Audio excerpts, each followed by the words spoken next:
자, 3학년 과학입니다. 3학년 과학 여기죠? 여기 15회. 여기가 38쪽입니다. 워크북이고 38쪽입니다. 자, 숙제 체크 먼저 쭈루룩 해보도록 하겠습니다. 자, 1번에 포와 수증기량이 같은 공기끼리 그랬으니까 포와 수증기량이 같을 때에는 이제 같은 공기끼리 짝지은 거 3번, 5번이잖아요. 그래서 이렇게 선생님 화살표 해놨죠. 자, 요것들이 지금 불포화 상태라도 얘네들이 이제 같은 온도이기 때문에 포화 수증기량이 같을 때 CD가 이제 같은 라인으로 세로로 이렇게 세로로 같은 쪽으로 있어야 됩니다. 자, 이렇게 3번, 5번 되겠고요. 2번에 A 공기 1kg을 포화 상태로 만들려면 자, A 공기 한번 보도록 하죠. A 공기는 이제 다시 펜을 좀 바꿔가지고 자, 여기 있잖아요. 자, A 공기 입장에서는 얘를 기온을 올려가지고 2점까지 가던가, 그치? 2점까지 가던가. 아무튼 이 곡선으로 들어가야 되니까, 어, 요렇게, 요거는 온도를 높인 게 아니지. 요거의 수증기량을 높인 거고, 여기 온도를 낮추는 거죠, 온도를. 그래서 요 두 가지 경우가 있어요. 그 곡선으로 이동해야 되는 거예요. 그래서 기온을 낮추거나 수증기를 공급해서 그 수증기, 포화 수증기랑 곡선에 있는 공기를 만들면 되겠습니다. 자, 3번 이슬점에 대한 설명 보겠습니다. 3번 보면은 옳지 않아요. 지금 포화 수증기량이 증가하면 실제 수증기량 이게 증가하면 이슬점도 높아진다. 이거 아니죠. 이거 아니고 옳지 않아요. 공기 중에 수증기량이 많을수록 이슬점이 높은 거예요. 많을수록. 그래서 그 포화 수증기량도 그거는 이제 화살표가 왼쪽으로 갔다가 그 온도로 가는 건데 그래서 여기 포화 수증기량이 증가하는 게 아니라 실제 수증기량이 많아야 된다. 그런 거. 일단 같은 내용이에요. 일단 실제로 수증기량이 많아야 이수점이 높아지는 거, 이런 거를 하나를 딱 기억해 놓으시고. 자, 여기서 보면 30도씨의 공기 1kg 속에 14.7, 이게 실제로 이만큼 수증기가 있었던 거예요. 그러면 있을 점은 이쪽으로 왼쪽으로 가서 아래로 내려왔을 때 그 온도를 말해야 되죠. 20도가 되겠습니다. 많이 했었어요. 자, 30도씨의 공기가 이번에는 3kg이니까 그래가지고 실제로는 44.1 수증기가 포함되어 있는데 이거를 냉각시켰어요. 냉각시키려면은 10도씨에서의 포화 수증기량에다가 거기가 7.6이거든요. 그 7.6에다가 3을 곱하는 거예요. 그래서 공기가 이제 기준이 3으로 바뀌었으니까 그래가지고 7.6 곱하기 3 이렇게 해서 그거를 먼저 계산. 요거 곱하기 3배를 먼저 계산하고 실제 수증기량에서 빼줘야 됩니다. 앞에 거를 빼기를 먼저 하시면 안 돼요. 곱하기를 먼저 하셔야 돼요. 자, 6번. 현재 기온이 25도씨거든. 그러면은 25도씨일 때 포화 수증기량이 있죠. 그런데 얘가 이슬점이 15도씨다라는 말은 뭐냐면은 실제로 이슬점에 해당하는 게 실제 수증기량이 되는 거예요. 이슬점에 해당하는 게. 그래서 실제로는 이만큼밖에 없는 거예요. 그래가지고 포화는 20이어야 되는데 원래는 22여 25도일 때 25가 수증기량이 포화 수증기량인데 이슬점이 15도니까 10.6밖에 없다는 얘기입니다. 요거 이해 안 되시면 선생님 찾아오셔야 됩니다. 요거 선생님이랑 같이 심도 있게 요거를 얘기를 해야 됩니다. 귀찮아요. 선생님한테 찾아가기 귀찮아요. 이게 무슨 말인지 모르지만 그냥 대충 넘어가려고 이러시면 안 돼요. 알았죠? 제발. 왜냐면 우리는 시험을 볼 거기 때문에 시험 봐서 이제 확인 들어갑니다. 그래서 이제 시험을 통과를 못하는 학생들은 토요일 보강이 있어요. 그래서 지금 똑바로 이해를 하셔야 됩니다. 이걸 틀렸다고 해서 선생님을 오라는 게 아니라 이해 못했을 때 선생님한테 찾아와서 물어보세요. 질문하셔야 됩니다. 이번 주에는 최종 정리라고 보셔야 돼요. 자, 그립팩을 곱합니다. 여기가 지금 제일 어려운 구간이니까 잘 보시기 바래요. 자, 그 다음에 7번 보겠습니다. 어떤 공기의 기온이 30도씨야. 상대 습도가 39도다. 이제 상대 습도를 구하는 식이 이렇게 있잖아요. 그런데 이제 기온이 30도씨일 때 포화 수증기량이 27.1이거든요. 그리고 우리가 실제 수증기량을 몰라. 실제 수준. 근데 100도 했을 때 이게 39%가 나왔다는 거죠. 그래서 x에 대한 방정식으로 구하셔야 돼요. 그래서 10.6입니다. 그래서 x 값을 구해서 실제 수증기량을 구한 다음에 그 공기의 이슬점까지 가야 되는 거예요. 이 문제 굉장히 어렵습니다. 계산 과정이 어려워요. 자, 첫 번째 뭐 구했죠? 실제 수증기량 구하시고 그 실제 수증기량일 때 이슬점을 구해야 된다는 거. 두 번째 과정까지 가야 되는데 실제 수증기량 구할 때에도 방정식으로 해서 구해야 되기 때문에 쉽지가 않습니다. 자, 그 다음에 B공기의 상대 습도 넘어갔어요. 이제 8번입니다. 자, 요거 그대로 하시면 돼요. B공기가 원래 25도에 있었기 때문에 원래 같으면 포화 수증기량이 20인데 실제로는 14.7밖에 없으니까 거기다가 100을 곱해서 73.5% 이렇게 되겠습니다. 요건 쉬운 문제. 틀렸으면 심각한 거예요. 공부를 정신 똑바로 차리고 하셔야 됩니다. 자, A에서 D에 대한 설명으로 옳은 것은 A는 포화 상태예요. 곡선상에 있습니다. B, C는 이슬점이 같죠. 옆으로 같이 이동해 볼까요? 자, B, C는 이렇게 지금 실제 수증기량이 14.7이기 때문에 14.7일 때의 포화될 때 온도 이게 이슬점이에요. 그래서 포화 곡선을 가서 이렇게 내려왔을 때 그 온도를 말하는 겁니다. 그래서 25도입니다. 자, 이슬점은 A가 가장 낮다. 아니지. 실제 공기가 제일 조금 있어야 이슬점이 낮잖아요. D입니다. D. 제일 아래쪽에 있죠. A하고 B는요, 상대수도 다르지. 실제 수증기량이 다르잖아. 그치? 이게 같은 온도상에 있다고 해서 상대습도가 같은 게 아니에요. B는 A보다 상대습도가 낮은 거죠. 밑에 있으니까. 실제 수증기량이 적으니까. 자, 요런 거 이해하셔야 되고요. 자, 상대 습도는요. D가 가장 높다? D가 가장 아니에요. 상대 습도가 가장 높은 거는 포화 상태일 때가 가장 높은데 포화 상태는 A입니다. A. 자, 포화 수증기량은요. A가 가장 많다. 포화 수증기량은 C가 가장 많습니다. 왜냐하면 이게 온도가 제일 높기 때문에 그래요. 포화 수증기량은 온도가 높을 때 가장 높은 거예요. 자, 그래서 이 말을 약간 말장난 같지만 이해를 하시면 꼭꼭 씹어 먹어야 됩니다. 자, 10번에서 이제 밀폐된 방 안에서 난로를 피웠어. 온도가 높아졌겠죠. 온도가 높아졌다는 건요. 상대 습도는 낮아졌다는 거예요. 온도가 높아지면 무슨 일이 생기냐면 수증기를 머금을 수 있는 포화 수증기량이 높아지지만 실제는 그대로 있었단 말이에요. 밀폐됐으니까. 그래서 상대 습도가 반대로 떨어집니다. 그래가지고 포화 수증기량은 올라가지만 상대 습도 떨어지고 이슬점은 별로 변동이 없죠. 우리 그래프 많이 나왔던 거 금방 여기에 나오죠, 지금. 자, 항상 여기를 봐라 그랬습니다. 낮 기온, 12시 낮 기온일 때 올라가고 있는 게 바로바로 기온이다. 자, 기온과 그래프가 거의 반대인 모습이 상대 습도다. 이슬점 밑에 점점점으로 해가지고 거의 변화가 없다. 이런 거를 얘기해 줬습니다. 자, 옳은 것을 보도록 하겠습니다. 상대 습도는요, 아니지. 그 오후 2시에서 3시, 2, 3시경에 원래 낮 기온이 제일 높거든요. 12시쯤에, 낮 12시에 햇볕은 제일 강해요. 근데 기온은요, 한 2시간 있다가 올라갑니다. 뭔 말인지 알겠지? 기온이 12시에 해가 빡 비친다고 해서 바로 기온이 올라가진 않아요. 약간 한 2, 3시가 제일 높아서 그래서 너네가 학교 끝날 때가 제일 기온이 높은데 상대 습도는 반대 낮아집니다. 기온이 높아지면 상대 습도는 낮아진다. 반대 하루 종일 보세요. 이거 다 읽어줄 필요가 없어요. 자, 5번 이날 대기 중 수증기량이 거의 변화가 없었죠. 이슬점이 거의 변화가 없었다는 거는 실제 수증기량이 계속해서 비슷했다는 거예요. 자, 항상. 자, 이슬점이 일정하다는 건 맑은 날입니다. 맑은 날. 자, 그래서 옳은 것은 5번이요. 안개가 발생했다며 6시경. 왜요? 온도가 떨어질 때 수증기가 응결해야지 안개가 생기거든요. 그래서 꼭 기억하시고, 자, 15번에 구름 생성 과정. 첫 번째, 공기가 상승합니다. 뭔가 여러 가지 원인에 의해서 공기가 상승하고, 단열 팽창 쫙 하면서 갑자기 기온이 하강해요. 자, 기온이 하강하면서 포화 수증기량이 뚝 떨어지기 때문에 머금고 있었던 그 수증기가 이렇게 응결해 버려요. 머금지를 못해. 그래서 구름이 생기는 겁니다.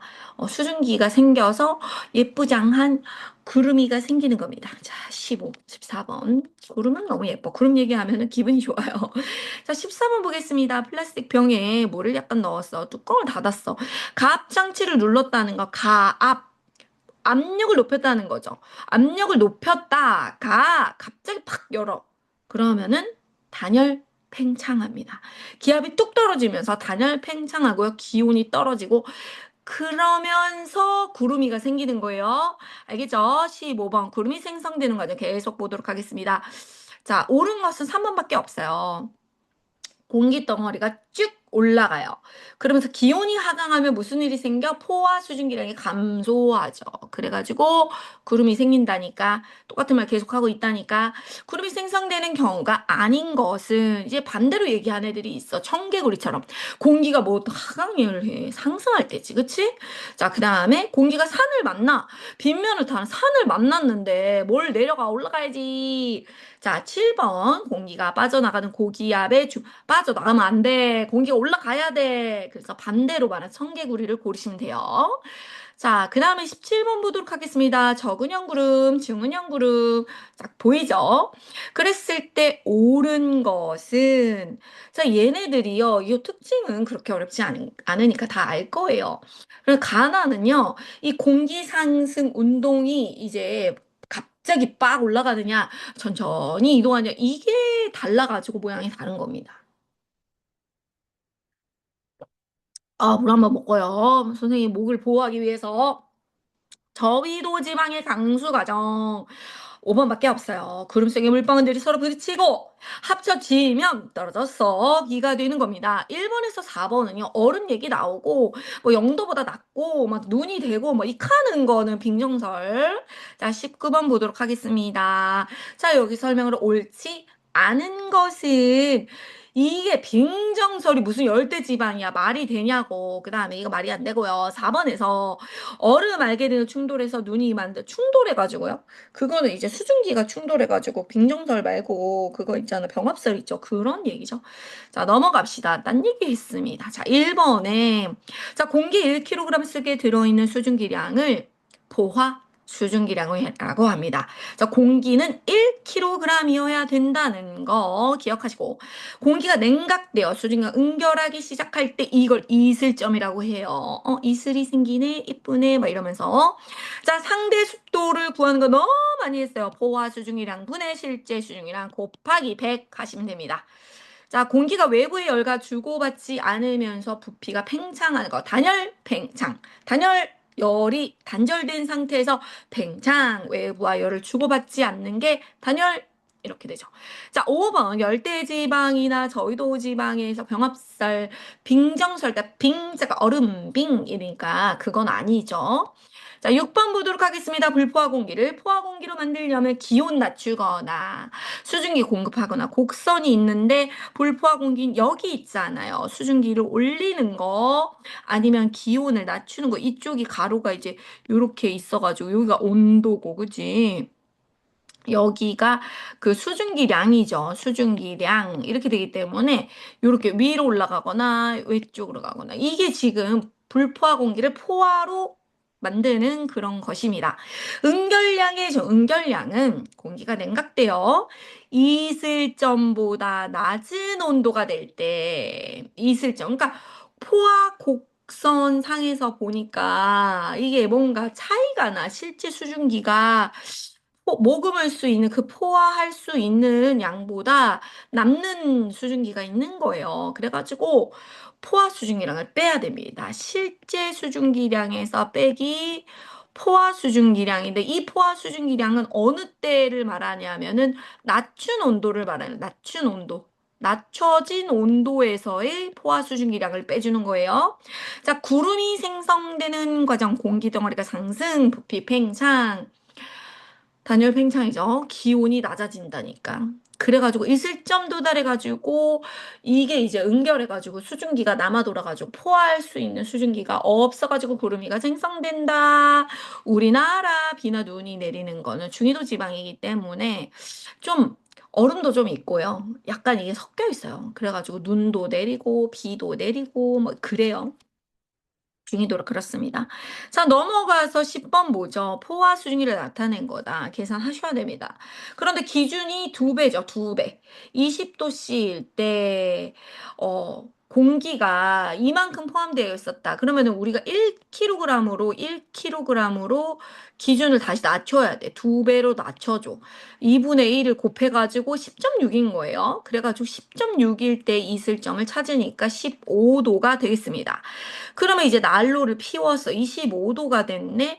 25도 때 보니까 20이 이제 포화 수증기량인데 실제로는 아까 전에 10.6밖에 없었다고 했죠. 그래서 곱하기 100 하니까 53% 이렇게 됐습니다. 자, 11번 보도록 하겠습니다. 곡선을 보니까 상대 습도가 가장 낮은 공기. 그러니까 곡선이랑 가장 떨어져 있는 거를 보는 거예요. D입니다, D. 그래서 곡선이라 우리가 이걸 다 계산할 순 없어. 그래서 숫자로만 나와 있으면 선생님이 정말 미워할 거야. 이렇게 곡선으로 이렇게 해줘야 되는데 이렇게 차이가 제일 큰 거. 얘는 상대 속도가 100%예요. 얘는 곡선에 가까이 있죠. B는 그나마 가까이 있고요. C가 좀 멀고 D가 제일 멀죠. C하고 D가 똑같은데요. 그렇지만 이제 같은 온도가 아니기 때문에 C는 포화 수증기량하고 요만큼 차이가 나고 D 같은 경우 이만큼 차이가 나는 거야. 그래서 이게 차이가 클수록 떨어진 정도가 길수록 상대 습도가 낮은 겁니다. 퍼센트가 낮은 겁니다. 자, 요거 그래프 나오면 무조건 맞춰야 됩니다. 낮 12시라고 했지요. 기온이 올라가고 있다고. 2시간 후 한 2, 3시경에 제일 기온은 올라가고요. 이제 반대 그래프가 상대 습도고 밑에 이슬점이 있다. A는 이슬점, 상대 습도 C 기온 이렇게 되는데 A의 변화가 거의 없는 까닭은 이제 그 공기 중에 머금고 있는 실제 수증기량이 일정하기 때문에 그렇습니다. 실제 수증기량이 막 그렇게 갑자기 변하고 그러진 않아요. 비가 와야 변하는 거죠. 비 오는 날은 좀 많이 변합니다. 자, 가압장치로 막 압력을 높였다가 갑자기 뚜껑을 빡 열어가지고 압력이 뚝 떨어졌어요. 그러면은 압력이 뚝 떨어지면 무슨 일이 생기냐? 공기 부피가 단열 팽창해서 기온이 낮아지고 수증기가 응결된다. 구름 생기는 거 그렇게 많이 말한다. 그지? 근데 여기다가 이제 플라스틱 병원에 향 용기를 넣습니다. 그러면 응결을 도와주는 응결액 역할을 한다고 합니다. 자, 13번 보도록 하죠. 강수 이론 보도록 하죠. 병합설, 빙정설, 뭐 얼음 얘기 나오고 이렇게 40도씨 이런 거 이렇게 빙정설이에요. 그래서 가는 병합설이니까 이제 물방울이 서로 부딪히는 거예요. 물방울이 병합설일 때.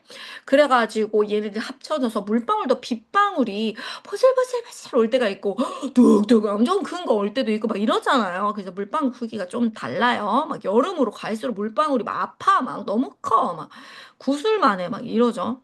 자, 그 다음에 나에선 얼음 알갱이가 성장하는 구간은 당연히 B겠죠. B. 올라갈수록 기온이 떨어지고 이제 거기서 얼음 알갱이가 막 달라붙어서 막 이제 눈이 되는 겁니다. 예쁘니. 얼음도 눈도 너무 예쁘죠. 너무 예쁘니까 됩니다. 자, 기압으로 넘어가도록 하겠습니다. 43쪽입니다. 아이고, 선생님 숙제 많이 내줬다, 그지? 이제 끝으로 가니까요. 어쩔 수가 없었습니다. 그래도 좀 쉬우니까. 공기가 단위 넓이 1m, 제곱미터에 작용하는 힘. 기압의 작용은 모든 방향으로 동일하게 작용한다. 그래가지고 유리컵을 종이로 덮어가지고 뒤집어도 안 쏟아지는 거. 이게 모든 방향으로 작용해서 그렇습니다. 뜨거운 물이 담긴 페트병을 얼음물에 넣으면 페트병이 찌그러진다. 모든 방향에서 밀어. 그래가지고 그렇죠. 신문지를 펼치고요. 빠르게 확 들어 올리면요. 신문지가 잘 안 올라갑니다. 모든 방향으로 위에서 누르는 힘이 있었기 때문이죠. 자, 아무튼 모든 방향으로 기압이 작용한다. 기억하시고 수은 기둥 76cm 항상 일정하다. 요거 좀 기억해 주세요. 그래가지고 76cm는 1013 헥파탈 모르겠어요. 못 읽어요. HPA 죄송해요. 선생님 영어도 아니고 이거는 단위여가지고 자 기압의 변화 높이 올라갈수록 기압이 급격히 낮아집니다. 자 높이 올라갈수록 기압이 낮아진다. 왜 그러냐면요. 밀도가 떨어집니다. 밀도 공기 알갱이가 별로 없어 위로 가면 공기가요, 중력에 의해서 밑에 다 몰려있어. 공기 입자가. 이거 봐봐. 공기 입자 보이죠? 여기에 촘촘하게 이렇게 쭉 내려가 있는 거예요. 공기 입자가. 얘네들이 기체지만은 입자가 있거든요. 근데 위로 갈수록 입자가 듬성듬성 있어요. 그러면은 공기 입자가 없다는 건요, 기압이 낮다는 겁니다. 잠시 물 먹고. 자, 높이 올라갈수록 수은 기둥의 높이가 낮아져요. 기압이 약해서 그래요. 기압이 약해서. 자, 공기가 끊임없이 움직이긴 합니다. 이게 어떤 여러 가지 이유가 있기 때문에 기압이 항상 일정하다 이럴 순 없어요. 그러니까 그 부분에선 일정하다 뭐 이런 건 있지만. 자, 바람은요, 고기압에서 저기압으로 붙죠. 기압이 높은 곳에서 낮은 곳으로, 고기압에서 저기압으로 수평 방향으로 이동합니다. 기압 차이 지표의 가열과 냉각에 따른 온도 차이 때문에, 그러니까 온도하고 기압은 밀접한 관련이 있거든요. 콜드 고기압, 저번에도 많이 했는데 발음이 비슷하잖아. 오 소리가 나잖아. 콜드 고기압, 이걸 좀 외우세요. 지표면이 냉각된 곳은 공기가 오히려 이제 모여요. 더 모여. 알갱이들이 더 똘똘 뭉쳐가지고 기압이 높아집니다. 콜드. 그러니까 기온이 추우면 고기압이다. 그 다음에 뭐 반대라고 생각하면 되죠. 공기가 상승하면서 기압이 낮아집니다. 이렇게 막 퍼져. 온도가 높아져서 그런 거예요. 자, 바람은요, 고에서 저기압으로 이렇게 고에서 콜드에서 불어오기 시작하는 거예요. 차가운 쪽에서 콜드에서 불어오는 거예요. 자, 기압의 차이가 크면요, 바람이 세게 붑니다. 어우, 너무 춥겠다. 자, 대륙풍 이 얘기가 또 계속 나오죠. 낮에는 육지가 빨리 온도가 상승해요. 그래서 시원한 콜드한 쪽에서 불어오는 거예요. 여기가 콜드하니까 여기가 고기압이죠. 근데 밤에는 땅이 기온이 뚝 떨어져. 바다도 차갑긴 차가운데요. 이게 이 정도는 아니야. 그러니까 대륙이 훨씬 더. 여름은 조금 덜 그러긴 한데. 자, 아무튼 이렇게 봅니다. 자, 그래가지고 고기압이 여기가 되는 거예요. 여기가 추워. 콜드 고기압, 콜드 고기압. 낮과 밤의 차이를 이렇게 좀 기억해 주시고, 요런 방향도 좀 기억해 주시고, 자, 그 다음에 계절풍 보도록 하겠습니다. 1년을 주기로 풍향이 바뀌죠. 그래가지고 여름철에 남동계절풍, 겨울철에 북서계절풍. 여름에는 여기서 출발, 이쪽이 고기압, 여기서 출발, 이쪽이 고기압. 아우, 너무 많이 말했다, 야. 아우, 너네 너무 지겹겠다, 그치? 자, 그래가지고 바람이 부는 방향하고 다 기억을 하셔서 문제를 보도록 하죠. 이제 여기서부터 너무너무 쉬워요. 자, 잠깐 테스트 보도록 하겠습니다. 공기가 단위 넓이에 작용하는 힘을 기압이라고 합니다. 기압은 모든 방향으로 동일하게 작용한다. 그래가지고 여기까지 이렇게 쓰셔야 되고요. 물기둥은 약 10m의 압력. 이게 공기기둥에는 1000km의 압력과 같다. 이렇게 보는 겁니다. 자, 수은기둥 76cm. 이게 다 똑같다. 이게 수은기둥의 압력하고 수면에 작용하는 기압이 같아져서 그렇습니다. 그런데 유리관을 기울였을 때도 76이라니까. 그래서 1013하고 크기가 같다. 높은 산에서 이 실험하면 수은기둥은 좀 낮아진다. 기압이 낮아지니까. 바람은요, 기압이 높은 곳에서 고기압에서 저기압으로 수평 방향 이동하고요. 그 기압 차이는 지표의 가열과 냉각에 따른 온도 차이 때문에 생깁니다. 온도 차이가 이제 기압 차이가 되는 거죠. 온도가 높으면은 저기압이 되죠. 공기들이 막 펄펄 날아가니까 공기들이 뭉치질 못해. 그래서 저기압. 온도가 낮으면은 얘네들이 추워서 똘똘 뭉쳐. 그렇게 생각하면 좀 쉽겠죠. 자, 그래가지고 여기가 지금 이 바람은 이렇게 불고 있잖아요. 육풍이요. 출발하는 게가 육지니까 육풍. 해안 지방에 이와 같은 바람이 부는 때는 밤이죠. 밤에 그렇죠. 여기가 고기압일 때가 밤이죠. 보기에 해가 떠 있는 것처럼 보이네. 자, 여기서 출발하고 있잖아요. 여기가 고기압이면 남동계절풍, 여름이죠. 자, 우리 많이 했다. 금방 다 말했고 어렵지 않았습니다. 기압에 대한 설명으로 옳지 않은 것을 모든 방향, 다른 크기, 아니지, 같은 크기. 거꾸로 세워가지고 했는데 옳지 않은 거 보겠습니다. 공기가 채워져 있지 않습니다. 유리관을 기울였는데 아니에요. 똑같아. 일정해요. 요런 거. 자, 기압의 크기가 가장 큰 것은 1번이죠. 자, 나머지는 뭐 비슷하고요. 여기서 보니까 1번이 2기압입니다. 이게 원래 1013이었잖아요. 1기압일 때가. 그치? 2배니까 2기압. 나머지는 2, 3, 5는 1기압보다 작아. 이게 이제 우리가 원래 하던 1기압이죠. 1기압. 여기가 1기압이라고 하고요. 자, 여기가 2기압인 거죠. 그래서 가장 큽니다. 얘는 더 작아요. 더 작아요. 자, 그 다음에 보도록 합시다. 높이 올라가면서 수은 기둥의 높이 변화, 수은 기둥이 높이가 낮아지겠죠. 저기압으로 가고 있으니까. 자, 바람에 대한 설명, 기압 차이가 아니지. 풍속이 강하려면 기압 차이가 커야 됩니다. 자, 6번 보도록 하겠습니다. 화살표로 나타냈어. 저기압은요, 이제 공기들이 따뜻해가지고 올라가 막 펄펄 날아가는 게 저기압입니다. 추우면 똘똘 뭉쳐요. 콜드 고기압. 자, 그래가지고 이렇게 보니까는 여기 틀린 거 조금 체크하시고. 자, B는 지표면의 기압이 주변보다 높아요. 주변보다 높으니까 고기압. 알겠죠? 기억을 해주시고. 자, 그 다음으로 가가지고 7번에 해안 지역에서 하루를 주기로 풍향이 바뀌는 바람. 요렇게 지금 여기가 고기압인 상태죠. 그러니까 해풍이고 낮입니다. 그래서 옳은 것은 5번, 7번. 육지가 바다보다 빨리 가열돼가지고 육지가 뜨겁습니다. 육지 쪽이 저기압. 그러나 계절풍이 부는 원리와 같습니다. 나머지 틀린 거 확인하시고. 해륙풍이 불 때 기압과 기압을 이렇게 해륙풍이라는 건 이제 낮에 해륙풍이 불 때, 어,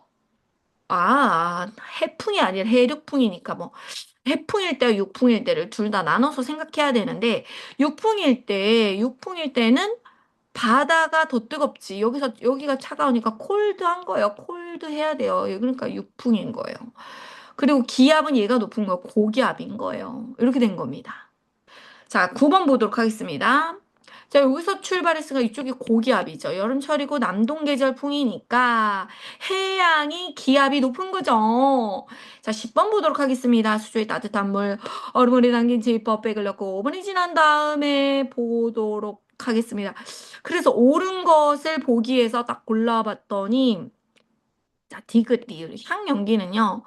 얼음을 고기압이죠. 고기압에서 저기압 쪽으로 부는 거죠. 기압 차이로 이동하는 거 맞습니다. 나머지는 이렇게 틀렸다 확인하고 자 11번 보도록 하겠습니다. 그런 것 같이 모래불을 담그는 날에 놓고 그래서 이제 지금 해륙풍 그 얘기랑 똑같잖아요. 지금 그래가지고 향연기는 지금 낮이고 이제 적외선 등을 비추고 있기 때문에 낮을 말하는 거예요. 여름철을 말하는 거예요. 그래서 지금 모래가 더 뜨겁죠. 그럼 여기서 출발할 수가 없어요. 모래에서가 아니라 물에서. 콜드한 물에서 출발합니다. 바람이, 향연기가 이제 그쪽으로, 거기서 출발해서 이동하죠. 그리고는 해풍을 설명하는 거죠. 왜냐면 고기압이 해풍 쪽이니까, 물 쪽이 더 차가우니까. 겨울철에는, 아니지, 이건 지금 여름철 남동계절풍 얘기를 하는 거죠. 여름철에 시원한 바다에서 불어오는 해풍이 부는 겁니다. 자, 넘어가서 1번에서 단위 넓이에 작용하는 힘 기압이라고 하고 이 힘이 작용하는 방향이 모든 방향으로 작용한다니까요. 기압은 1기압에서 수은 기준 76cm. 기권에서 높이에 따른 기압의 변화, 높이 올라갈수록 기압이 급격히 낮아집니다. 공기가 기압의 높은 곳에서 낮은 곳으로 수평 방향으로 이동하는 것을 바람이라고 하죠. 5번에선 1년을 주기로 계절풍이라고 합니다. 자, 쉬웠고요. 자, 6번부터 보도록 하겠습니다. 자, 그 까닭 수은기둥이 왜 멈췄을까? 수은기둥이 누르는 압력하고 수은면에서 작용하는 기압이 같아져서 그렇습니다. 높은 산을 오를 때 산소 마스크 왜 필요해요? 공기량이 감소해 숨쉬기가 어렵습니다. 산소 마스크 필요해요. 바람이 부는 방향, 기압이 높은 곳에서 낮은 곳으로 계속해서 말하고 있죠. 해륙풍. 낮에는 육지가 빨리 가열되어 기온이 높아져요. 그래서 기압이 낮아져요. 밤에는 이제는 육지가 빨리 냉각돼 기온이 또 낮아져. 그래가지고 기압 차이로 온도 차이기도 하죠. 온도 차이, 기압 차이 둘 다 맞습니다. 기압 차이로 여기서는 기압으로 쓰래요. 그렇게 바람이 분다. 자, 10번의 기압이 모든 방향으로 작용하기 때문에 아까 신문지 얘기하고 뭐 그 유리컵 종이로 덮고 뭐 이런 거 있잖아요. 첫 번째, 물을 담은 유리컵 거꾸로 덮고 물이 안 쏟아져요. 모든 방향으로 기압이 작용하고 있어서 그렇습니다. 두 번째, 뜨거운 물이 담긴 페트병 얼음물에 넣으면은 사방으로 한쪽만 찌그러지는 게 아니라 사방으로 찌그러진다. 세 번째, 신문지 펼쳐서 자로 빠르게 들어 올렸을 때 신문지가 자 부분만 작용하고 있는 게 아니라 위에서 누르는 게 기압이 다 비슷하게 누르고 있기 때문에 그렇습니다. 자, 11번 보면 높은 산 위에서 이 실험하면은 수은 기둥의 높이가 낮아지죠. 기압이 낮아져서 그렇다. 해풍 불 때 바다 육지에서 이 기압 실험을 하면요. 수은 기둥의 높이가 더 높게 나타나는 거는 바다 쪽입니다. 그러면 해풍이 불 때는 낮이죠, 낮에 불 때는. 그래서 해풍이 불 때 바다가 기압이 높기 때문에 수은기둥의 높이가 더 높게 나타나는 겁니다. 지표면의 가열과 냉각 차이로 바람이 부는 까닭은 온도 차이, 기압 차이, 둘 다 맞아요. 온도 차이, 기압 차이. 그래서 이 두 얘기를 조금 잘 섞어서 해주시면 되겠고요. 자, 14번에 북서계절품 겨울이네, 겨울, 그지? 남동계절품 여름이다, 그지? 그래서 요걸 이렇게 쓰시면 되고요. 계절풍이 부는 과정은 대륙이 빨리 냉각된다. 겨울철에는 대륙이 빨리 냉각. 그래가지고 대륙의 가하 얘기를 하라 그랬으니까 겨울 얘기만 하는 거예요. 대륙의 기압이 상대적으로 높습니다. 기압이 높다. 추우니까. 대륙이 더 추우니까 콜드하니까 고기압이죠. 그래서 해양으로 그래 대륙풍이 부는 겁니다. 자, 15번에 보니까 이제 또 이게 계속 똑같은 내용인데요. 이제 낮의 상황을 하는 겁니다.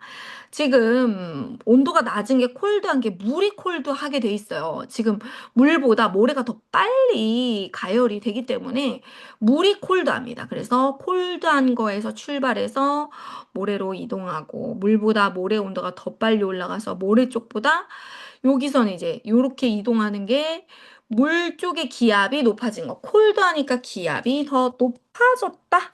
이렇게 되겠죠. 일단 숙제 검사는 끝났고요. 우리 플러스 15회 보세요. 그 다음에 오늘 보셔야 됩니다. 오늘 아니 이번 주 내로 플러스 15회 반드시 보셔야 됩니다. 일단 선생님 한번 쉴게요. 안녕.